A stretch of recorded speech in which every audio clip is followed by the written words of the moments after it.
네, 오늘은 참 기쁜 날입니다. 우리 교회가 다시 부활한 날입니다. 하나님께서 코로나19로 흩어졌던 교회를 다시 모이게 하시고 다시 예배를 드리는 기쁨을 우리에게 허락하여 주었습니다.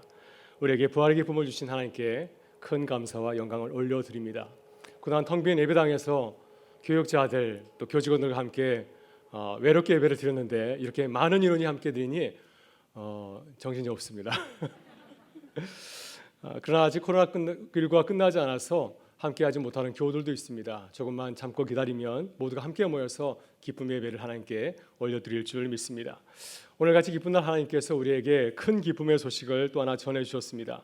일본에서 교통소를 만든 김용상 청년의 의식이 돌아왔습니다. 그동안 김진희 집사님, 김정신 집사님 병상에 누워있는 아들 바라보면서 눈물의 기도를 드렸는데 하나님께서 그 기도를 들으셨습니다. 지난 금요일 오랜 잠에서 깨어나셨습니다. 그래서 두 분 집사님 너무 기뻐서 사랑 아들과 반갑게 대화 나누는 그 모습을 담은 영상을 보내왔습니다. 김용상 청년이 어려운 위기를 넘긴 것 같습니다. 그러나 이제 또 일본에서 귀국해서 국내 병원에서 치료를 받아야 되는 또 다른 가정이 있습니다. 무사히 귀국해서 치료를 잘 받을 수 있도록 계속해서 기도해 주시면 감사하겠습니다. 오늘은 부활절 후 세 번째 주일입니다. 오늘 주신 말씀은 재난 같은 어려움을 잘 이긴 제자들의 이야기입니다. 예수님의 제자들도 무서운 재난을 경험하였습니다. 어떤 재난이었습니까? 바로 예수님의 십자가의 처형 사건이었습니다. 4년 동안 메시아라 믿고 따랐던 예수님이 허망하게 십자가에서 죽으셨을 때 그들은 실망하고 절망하였습니다. 그래서 주님을 부인하고 배반하고 주님을 떠나버렸습니다. 이것이 제자들이 만난 재난 상황이었습니다. 그러나 제자들은 어려움을 잘 극복하고 이겨냈습니다. 그들이 어려움을 극복한 비결은 주님의 부활과 또한 성령의 강림 사건에 있습니다. 그들은 십자가에서 허망하게 죽었던 예수님이 부활하시는 놀라운 사건을 목격하였습니다. 두 눈으로 보았고 또 두 손을 가지고서 예수님이 겪으셨던 그 손과 허리를 직접 만져보고 확인하였습니다. 그러나 부활을 경험하고도 세상을 두려워하고 있을 때 성령의 놀라운 역사를 경험하였습니다. 하늘로부터 강한 바람과 불의 혀처럼 임한 성령의 실체를 보고 체험하였습니다. 제자들은 성령의 놀라운 역사를 경험하고 변화가 되었습니다. 세상을 두려워하던 제자들이 이제는 거리에서 담대하게 복음을 증거하는 부활의 증인으로 거듭나게 되었습니다. 어떻게 제자들이 이렇게 놀라운 변화를 경험하게 되었을까요? 성령께서 그들의 눈을 열어주셔서 이 십자가의 사건과 부활의 의미를 바로 알고 깨닫게 하셨기 때문입니다. 성령께서 십자가에 죽은 예수가 누구인지를 분명하게 알고 믿고 전하게 하신 것입니다. 오늘 본문 14절에서 베드로와 제자들은 이 놀라운 사실을 증거합니다. 유대인들과 예루살렘에 사는 모든 사람들아, 이 일을 너희로 알게 할 것이니 너희는 내 말에 귀를 기울이라. 여기서 이 일은 십자가의 사건과 부활의 사건을 말하고 있습니다. 오늘 성령께서 이 놀라운 사건의 의미를 우리에게 알게 하셨다고 하는 것입니다. 36절에서 베드로는 성령 안에서 분명하게 깨달은 십자가의 사건의 비밀을 증거하고 있습니다. 너희가 십자가에 못 박은 예수를 하나님이 주와 그리스도가 되게 하셨느니라. 유대인들이 거짓 메시아라 믿고 십자가에 못 박아 죽였던 그 예수를 하나님께서 우리의 주요 또 우리의 구원자로 삼으셨다고 하는 것입니다. 그 예수가 우리 아무런 상관없는 분이 아니라 바로 우리의 주님이시여 우리의 구원자가 되신다고 하는 것입니다. 그렇다면 성령 하나님은 이 사실을 제자들에게 알게 하셨을까요? 왜 제자들이 모든 사람들에게 이 사실을 전하여서 알게 하였겠습니까? 그래서 사람들이 십자가에서 죽으시고 부활하신 예수님이 우리의 주인이시요 우리의 메시아라는 사실을 깨닫고 살아가기를 원하시기 때문입니다. 37절 이하의 말씀을 보게 되면은 사람들이 베드로의 설교를 듣고 이 사실을 깨닫고 반응한 모습을 보여주고 있습니다. 제자들이 성령의 역사로 놀랍게 경험한 것처럼 사람들도 베드로의 설교를 듣고 놀라운 변화를 경험하게 되었습니다. 여러분, 이것이 주님이 우리에게 바라시는 모습입니다. 주님은 재난을 통하여서 주님의 뜻을 깨닫고 새롭게 변화되기를 원하십니다. 성령 안에서 부활하신 주님을 만나고 성령 안에서 새롭게 변화된 삶을 살아가기를 원하고 계십니다. 오늘 주님은 베드로의 설교를 듣고 새롭게 변화된 사람들의 세 가지 모습을 증거하고 있습니다. 이 세 가지 변화된 모습을 우리가 함께 나눌 수 있기를 바랍니다. 오늘 성령께서 이 코로나19로 인해서 새롭게 깨닫게 하신 일이 참 많이 있습니다.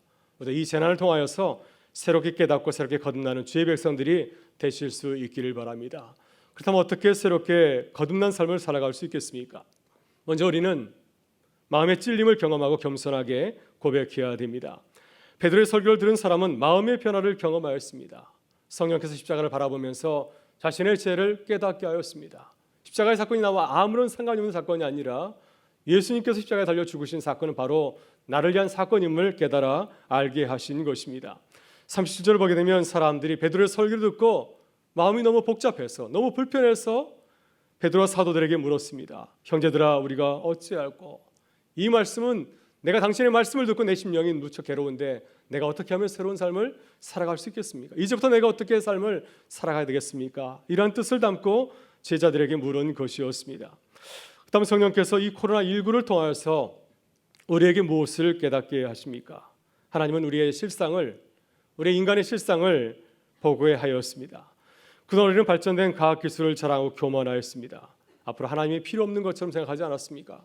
하나님의 도움 없이도 얼마든지 인생을 즐겁게 행복하게 살아갈 것처럼 그렇게 생각을 하였습니다. 그러나 하나님께서는 작은 바이러스로 인간의 바벨탑을 여지없이 무너뜨렸습니다. 세계 최강대국인 미국과 중국이 이번 코로나 바이러스의 가장 큰 피해국이 되었습니다. 전염병을 미웃고 무시하였던, 이제는 더 이상 전염병이 돌지 않을 것이라고 생각하였던 유럽의 선진국들이 가장 많은 환자와 사망자가 발생하는 나라들이 되었습니다. 도저히 이해할 수 없는 사실들이 지금 이 세상 가운데서 벌어지고 있지 않습니까? 이렇게 하나님께서는 작은 바이러스로 세상을 다스리고 군림하려는 인간의 무지와 교만을 꺾으시고 겸손하게 하셨습니다. 저는 아침에 집을 나설 때마다 나의 존재를 새롭게 깨닫습니다. 왜냐하면 집을 나설 때마다 꼭 챙기는 것이 있습니다. 바로 마스크입니다. 마스크를 챙기지 않으면 내려갔다가 다시 올라와서 마스크를 챙기고 갑니다. 지금 저에게 가장 중요한 필수품은 마스크가 되었습니다. 마스크는 내가 어떠한 존재인지를 잘 알게 합니다. 여러분, 인간은 누구인가요? 이제는 인간을 새롭게 정해야 될 것 같습니다. 셀로폰을 사용하는, 스마트폰을 사용하는 인간을 포노 사피엔스라고 하는데 우리는 어떤 인간입니까? 우리는 마스크를 쓰는 동물입니다. 마스크 사피엔스입니다. 왜 우리가 마스크를 써야 되죠? 마스크가 우리의 삶을 보호해 주기 때문입니다. 이렇게 우리는 바이러스보다도 무력한 존재임을 우리는 매일매일 깨달으면서 살아가고 있습니다. 여러분, 성령께서 우리의 마음에 깊은 찔림을 주실 수 있기를 바랍니다. 그동안 하나님을 무시하고 살았던 우리의 무지와 무능과 교만을 깨닫는 은혜가 함께 하실 수 있기를 바랍니다. 그래서 하나님 앞에서 겸손하게 기도하실 수 있기를 바랍니다. 하나님, 내가 어떻게 살아야 되겠습니까? 내가 어떻게 살아야 주님께서 기뻐하시는 삶을 살아갈 수 있겠습니까? 주의 은혜를 간절히 삼한 은혜가 우리와 함께 하실 수 있기를 바랍니다. 다음으로 우리는 성령 안에서 회개하고 세례를 받아야 됩니다. 베드로는 마음의 찔림을 받은 사람들에게 이렇게 당부하였습니다. 여러분, 회개하고 예수 그리스도 이름으로 세례를 받으십시오.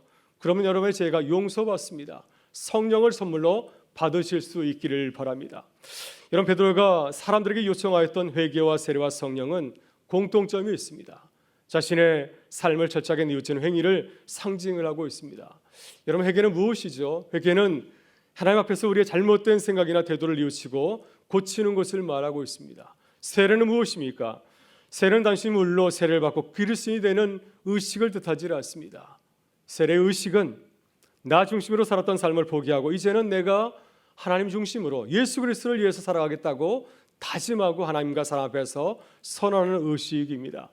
그래서 성령의 삶은 성령의 인도하심을 따라서 겸손하게 살아가는 그리스도의 삶을 말하고 있습니다.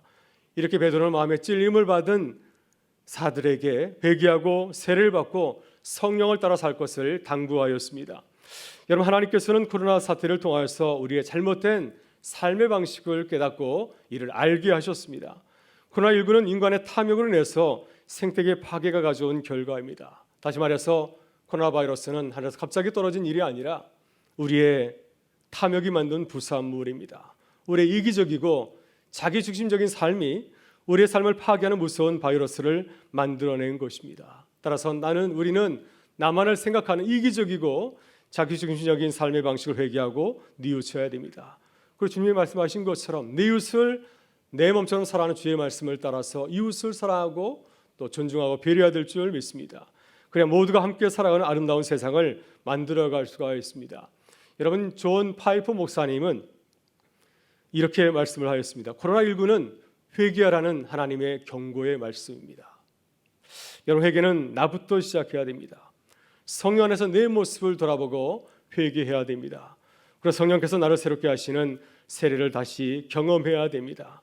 그래서 사도 바울이 갈라디아서 2장 20절에서 고백한 것처럼 이제는 나를 위해서 살아가지 아니하고 주를 위해서 예수 그리스도를 위해서 살아가기를 기뻐하고 즐거워하는 교회와 성도가 되실 수 있기를 주의 이름으로 축원합니다. 마지막으로 우리는 하나님의 구원받은 백성으로 살기를 결단해야 됩니다. 베드로는 설교를 마친 후에 새로운 결단을 촉구하였습니다. 40절의 말씀입니다. 너희가 이 패역한 세대에서 구원을 받으라. 메시지 성경은 이 말씀을 다시 새롭게 우리에게 다시 전하고 있습니다. 이 병들고 무감각한 문화에서 빠져나오십시오. 여러분이 할 수 있을 때 어서 빠져나오십시오.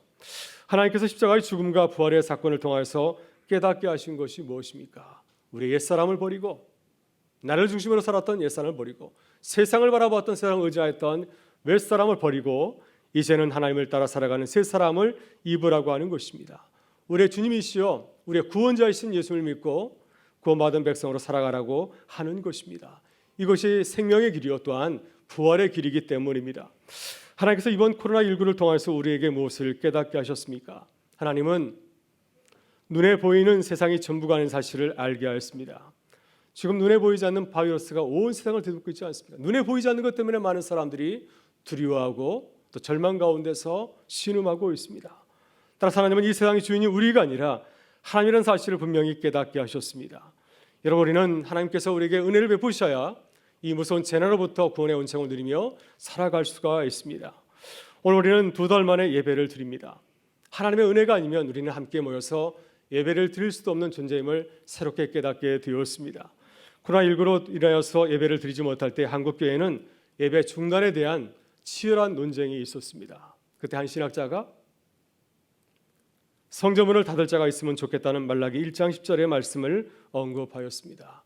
한국교회 예배를 중단하게 하신 하나님의 뜻을 돌아보라고 하는 것입니다. 잠시 우리의 모습을 돌아보면서 잠시 예배를 중단하고 우리의 모습을 돌아봐야 할 때가 왔다고 하는 것입니다. 왜냐하면 말라기 선자의 말씀의 뜻은 성전문을 닫으라는 것이 아니라 교회 문을 닫으라고 하는 것이 아니라 이 다시 회개하면서 다시 도로 본래 성전으로 회복하라는 뜻을 담고 있기 때문입니다.